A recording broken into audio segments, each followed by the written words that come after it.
Good morning students. आज का हमारा विषय है समास, जिसे इंग्लिश में हम कंपाउंड कहते हैं। आइए अब समास के विषय में पढ़ें। समास शब्द दो शब्दों से मिलकर बना है, सम और आस। सम का अर्थ है पास और आस का अर्थ है रखना, यानी कि पास पास रख कर नया शब्द निर्माण करना। आइए अब इसकी परिभाषा पढ़ें। दो या दो से अधिक शब्दों या पदों को मिलाकर एक नया सार्थक शब्द बनाने की प्रक्रिया समास कहलाती है। इस प्रक्रिया द्वारा बने समासिक पद में रंजक पदों का लोप भी हो जाता है। इसका अर्थ यह हुआ कि जब हम दो या दो से अधिक बिखरे हुए शब्दों को मिलाकर एक नया शब्द बनाते हैं तो इस प्रक्रिया में जो सहायक पद होते हैं, जो विग्रह में हमारे काम आते हैं, उन पदों का लोप हो जाता है, यानी कि वे लुप्त हो जाते हैं। अर्थात जब हम कई शब्दों से एक नया शब्द बनाते हैं तो वे शब्द वहाँ से लुप्त हो जाते हैं। अब समासिक प्रक्रिया को पूर्ण करते समय कुछ विषयों का हमें ध्यान रखना होता है, जिसमें पहला विषय है समस्त पद। समस्त पद जब दो या उससे अधिक पदों को मिलाकर एक नया शब्द बने वह समस्त पद कहलाता है। जैसे राजा का कुमार को मिलाकर राजकुमार बनता है तो राजकुमार यहाँ पर समस्त पद हुआ। दूसरा है समास विग्रह। समस्त पदों को अलग अलग पदों में विभक्त करने की प्रक्रिया समास विग्रह कहलाती है, यानी कि जब हम एक समस्त पद को अलग अलग पदों में विभक्त कर देते हैं तो वह समास विग्रह कहलाता है, अर्थात उसे हम खोल कर लिख देते हैं। जैसे यथाशक्ति, शक्ति के अनुसार। नीलकमल, नीला है जो कमल। अब जो यहाँ पर है जो और ये जो के हैं, ये सब यहाँ पर रंजक पद हैं। किसी भी समास पद में दो पद होते हैं। दो पद होते हैं, कौन कौन से? पूर्व पद और उत्तर पद। आइए उदाहरण में देखें। गंगा जल, जो कि एक समस्त पद है, जब हमने इसका विग्रह किया तो बन गया गंगा का जल। अब यहाँ पर जो गंगा है वो है पूर्व पद। पूर्व का अर्थ है पहले वाला पद, और जल, जल का अर्थ है उत्तर पद। उत्तर पद का अर्थ है बाद वाला पद। आइए अब समास के भेदों के विषय में पढ़ें। समास के मुख्य 6 भेद हैं। पहला है तत्पुरुष समास, दूसरा है अव्ययी भाव समास, तीसरा द्वंद्व, चौथा बहुव्रीहि, पांचवा द्विगु और छठा कर्मधारय समास। पहला है तत्पुरुष समास। तत्पुरुष समास की पहचान है कि इसमें उत्तर पद प्रधान होता है। उत्तर पद यानी कि बाद वाला पद। समस्त पद बनाते समय कारक की विभक्तियों का लोप हो जाता है। तत्पुरुष समास की विशेष पहचान यह है कि इसमें कारक का प्रयोग किया जाता है।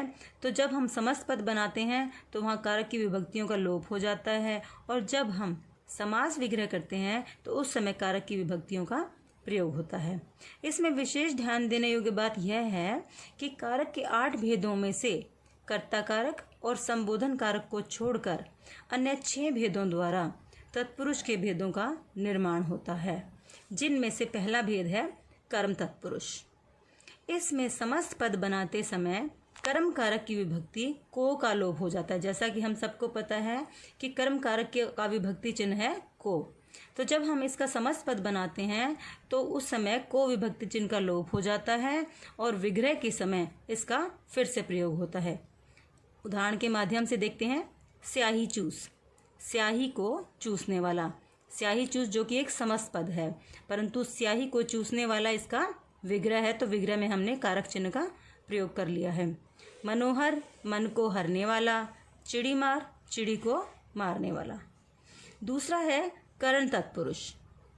इसमें समस्त पद बनाते समय कर्ण कारक की विभक्ति से, के द्वारा और द्वारा का लोप हो जाता है, क्योंकि कर्ण कारक की विभक्ति चिन्ह है से, के द्वारा और द्वारा, तो इनका लोप हो जाता है और विग्रह करते समय इनका फिर से प्रयोग होता है। उदाहरण है तुलसी कृत, तुलसी द्वारा कृत। अब ये है इसका विग्रह और ये है समस्त पद। दोषपूर्ण, दोष से पूर्ण। प्रकाश युक्त, प्रकाश से युक्त। तीसरा है संप्रदान तत्पुरुष। जैसा कि इसके नाम से हमें पता चल रहा है कि संप्रदान यानी किसी के लिए दान, तो अब यहाँ पर इसमें समस्त पद बनाते समय संप्रदान की विभक्ति के लिए का लोप हो जाता है व विग्रह के समय इसका प्रयोग होता है।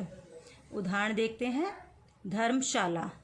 धर्मशाला समस्त पद से जब हम विग्रह करेंगे तो धर्म के लिए शाला, यानी कि धर्म करने के लिए जो स्थान बना होता है उसे क्या कहते हैं? धर्मशाला। माल गोदाम, माल के लिए गोदाम। मेज पोश, मेज के लिए पोश। पोश यानी कि कपड़ा, अर्थात मेज को ढकने के लिए प्रयोग किया जाने वाला कपड़ा। चौथा भेद है अपादान तत्पुरुष। इसमें समस्त पद बनाते समय अपादान कारक की विभक्ति से यानी कि जिसमें एक पद की दूसरे पद से अलग होने की क्रिया स्पष्ट हो, क्योंकि से कारक चिन्ह पहले भी हमने प्रयोग किया है जो कि कर्ण कारक में आया था, परंतु अपादान कारक में जब एक पद दूसरे से अलग हो रहा हो तभी वहां पर अपादान तत्पुरुष का प्रयोग होता है और उस विभक्ति चिन्ह का वहां लोप हो जाता है और विग्रह करते समय फिर से इसका प्रयोग होता है। जैसे शोभाहीन। शोभाहीन का अर्थ है कि जो शोभा से हीन हो चुका है, यानी कि शोभा जिससे अलग हो चुकी है।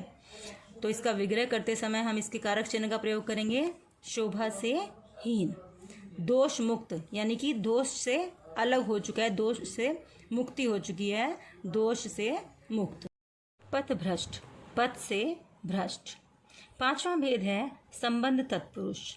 इसमें समस्त पद बनाते समय संबंध कारक की विभक्तियों का, के, की का लोप हो जाता है और विग्रह के समय इनका प्रयोग होता है। जैसे चर्म रोग, चर्म का रोग, यानी कि रोग का संबंध किससे है? चर्म यानी कि चमड़ी से है, तो यहाँ संबंध तत्पुरुष हो गया। नर बलि, नर की बलि, यानी कि बलि जो दी जा रही है वह किसकी है? नर की, यानी कि मनुष्य की। पुष्पांजलि, पुष्पों की अंजलि, यानी पुष्पों के द्वारा जब किसी को सम्मान दिया जाता है तो वह पुष्पांजलि कहलाती है। छठा भेद है अधिकरण तत्पुरुष। इसमें समस्त पद बनाते समय अधिकरण कारक की विभक्तियों में और पर का लोप हो जाता है और विग्रह के समय इनका प्रयोग होता है। जैसे पुरुषोत्तम, पुरुषों में उत्तम, यानी कि पुरुषोत्तम का अर्थ क्या हुआ? जो सभी पुरुषों में उत्तम है, यानी कि सर्वश्रेष्ठ है। आत्म केंद्रित, आत्म पर केंद्रित, आत्म का अर्थ है स्वयं और केंद्रित का अर्थ है यानी कि अपने आप को ही केंद्र मानने वाला आत्म केंद्रित कहलाता है। डिब्बा बंद, डिब्बे में बंद। इसी के साथ तत्पुरुष समास यहाँ पर समाप्त होता है।